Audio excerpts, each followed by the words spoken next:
Hi, welcome to another episode of Coding with Agent. I'm Dean, and today we're going to look at Hilbert Fractals.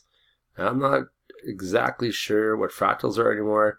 I have to take a look and see well, you know what? Let's see if let's go off the beaten path a little bit in one of these.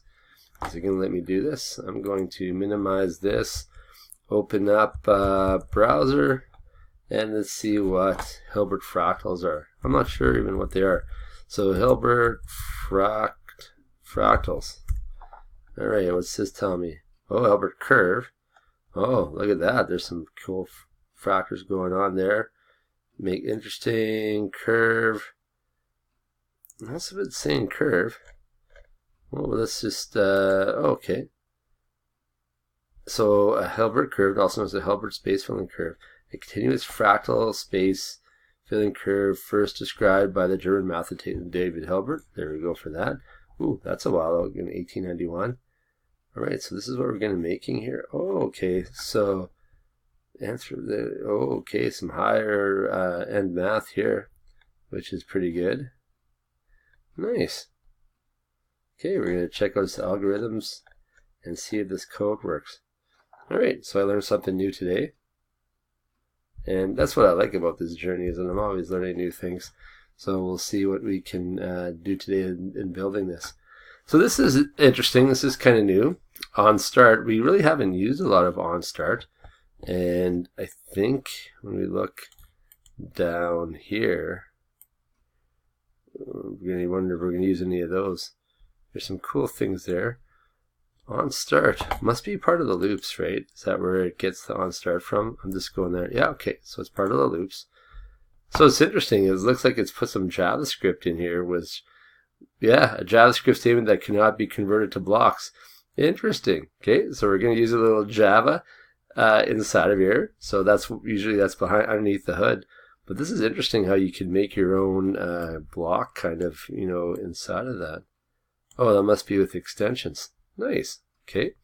So for all you Java scripters out there, you can add things right in the code builder like that, which is really interesting. But this makes it sound like he's going to turn in direction. Now, he's probably going to use that equation that we looked at when we looked at Wikipedia and saw what Hilbert fractals are.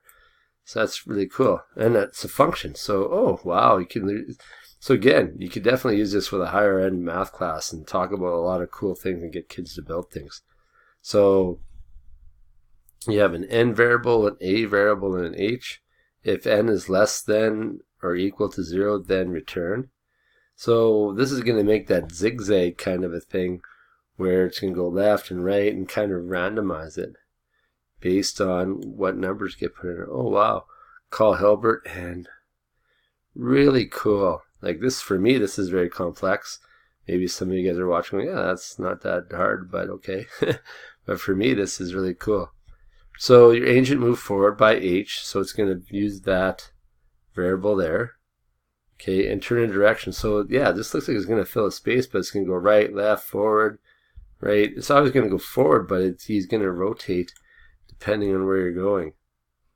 Oh, wow. So that's a lot complicated. If I was making this myself, I probably maybe found like a thing that does randomizer and just kind of add them. But this is really cool because it's using that formula and that function that was in there.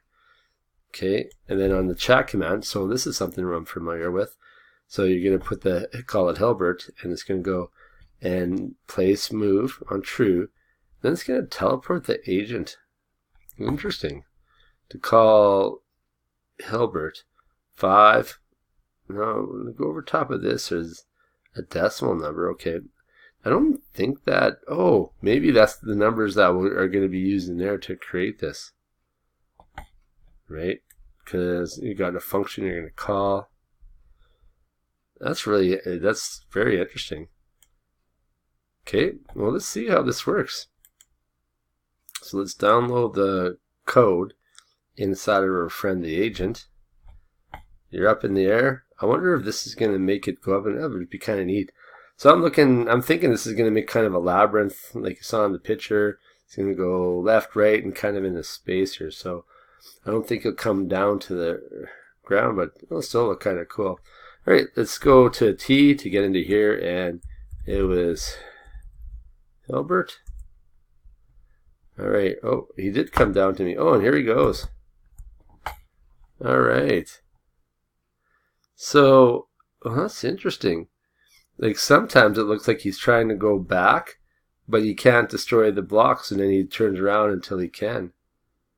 Now, I'm not sure how long this will last for. I didn't really see but it's interesting too that he seems to have all the blocks that he needs. I wonder if he'll run out of blocks. But maybe I put some in the last. But so far it looks like, look at that. What a cool pattern. Now, I don't think obviously with this that if I went somewhere else and built this that you'd get the same pattern. But that's really cool. And he's still going on top. Like, that's, oh, it's too bad that couldn't do a labyrinth that you could walk through. But, you know, like a Shining. Not maybe like the Shining, but like maybe like a corn maze. But you could maybe just walk on it like that and stay on, see if your balance is good. Maybe jump and jump to the other side. So there he is, still going. Look at this fractal. Nice. Oh, I wonder if he has to stay within that boundary. Let's see if he stops at the end here. No, he just keeps going. This is, now is there a pattern? Doesn't really look like there's a pattern. Wow, these are like watching crop circles or the NASDAQ lines or something like that down in